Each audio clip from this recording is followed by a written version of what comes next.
All right, so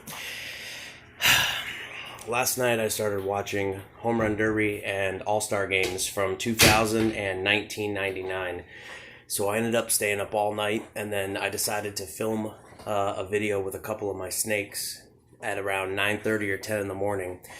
And it was going to be for YouTube. It was a comparison between two of my BCC red tails.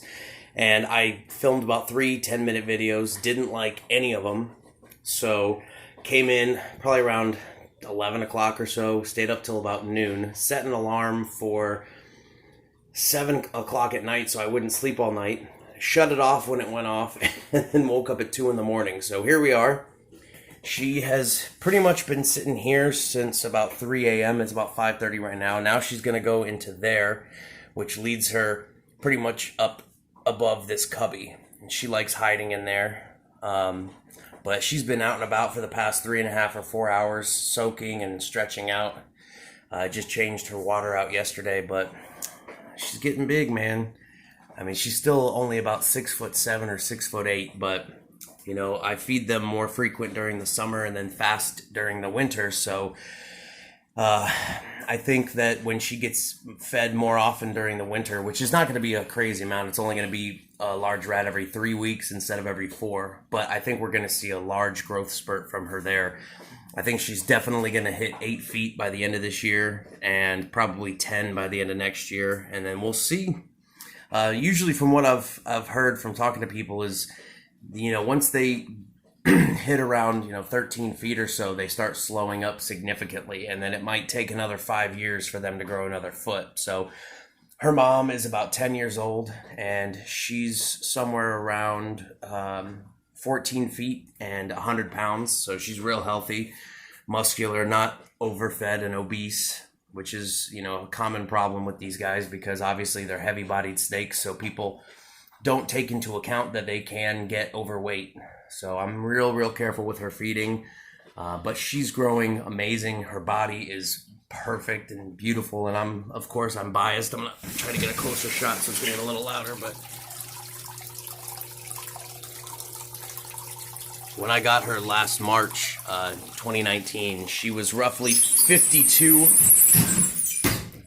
or 53 inches and 3 pounds. And she's probably somewhere around 77, 78 inches, pushing 80 inches, and around 8 pounds. So she still hasn't got that real heavy girth that the anacondas get as they get older and they mature. But she's not even 3 years old yet. She's barely even 2. She turned 2 in December. So we're definitely going to keep her on a healthy feeding program. She's going to gain some weight, but I'm going to keep her as healthy and muscular as I can and just enjoy watching her grow. This is a dream come true. I wanted an anaconda ever since I saw the movie Anaconda, which I guess that's kind of weird because it killed and ate people, but it is what it is. I've wanted one since I was a kid.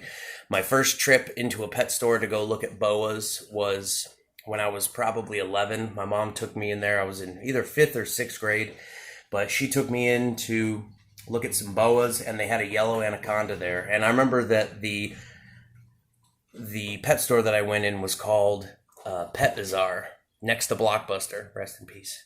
And they had a yellow anaconda, and I had seen the movie. I didn't know there was a difference between the yellow and the green. I didn't know there was I didn't know that the size of the anacondas in the movie was greatly exaggerated because these girls, even the females, usually don't top out 16, 17 feet. Occasionally they'll get 18, 19, and it seems that the most reliable, verified, documented measurement on length is about 20 feet, the maximum. I haven't seen that in captivity though, but yeah, I couldn't believe that you were able to keep one, so I used to daydream about having them, and I tell you, it's a dream come true.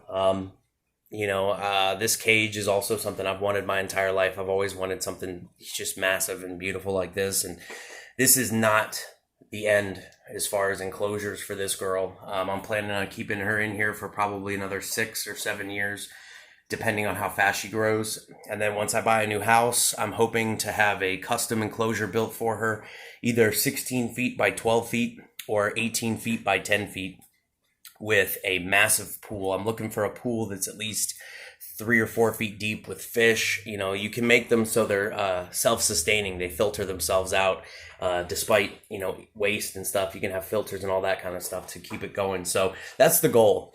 That is really the goal. And then this enclosure will have some modifications done to it, like maybe a false floor across here to where they can still go in the water, but it adds more floor space.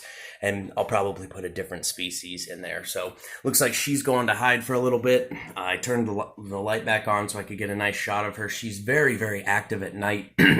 During the day, she likes to hang out over in her cave because all that plant cover there keeps her nice and hidden. So you guys, you can provide bigger enclosures for your snakes. This agoraphobia myth with big pythons and big boas, it's mostly bullshit. It's people that want to take big snakes and stuff them in small cages. And I'm not saying that people have to go this level. You guys don't have to go this level. But to give your animal room to climb and move, it's going to burn off excess fat and energy. It's going to help them stretch out more often. It's going to help. Look, she's using her muscles. Every time she does stuff like this, she's using muscles. So giving those muscles some extra work besides when they're out and being held is beneficial.